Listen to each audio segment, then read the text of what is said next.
Hello viewers, the question is the value of square root of 6 plus square root of 6 plus square root of 6 plus square root of 6 and so on up to infinity is option A 6 1 2 by 3, option B 3 1 by 2, option C 6, opशन D 3।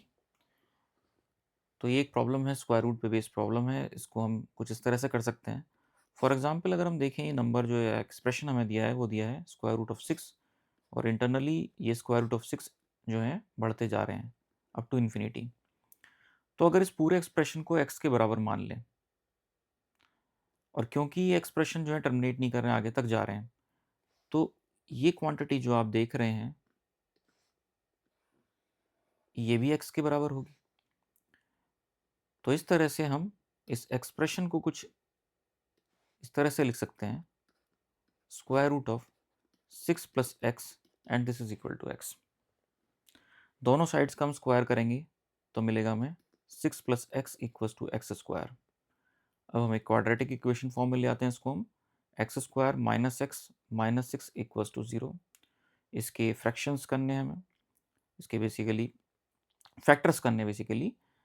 तो इसके factor करने के लिए हम जो middle term है उसको split कर देते हैं। तो स्प्लिट करने के लिए -3x plus 2x minus six equals to zero.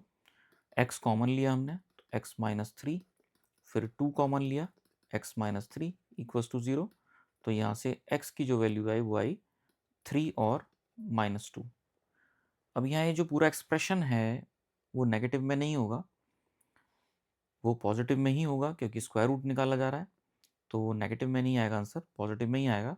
तो हम कहेंगे x की वैल्यू जो है वो 3 होगी और नेगेटिव कोई आंसर इन चारों में से कोई दिया हुआ भी नहीं है। तो इसलिए जो रूट चूज करेंगे इसका हम वो है 3। सो ऑप्शन डी जो है वो करेक्ट होगा यहाँ पे। The answer is 3।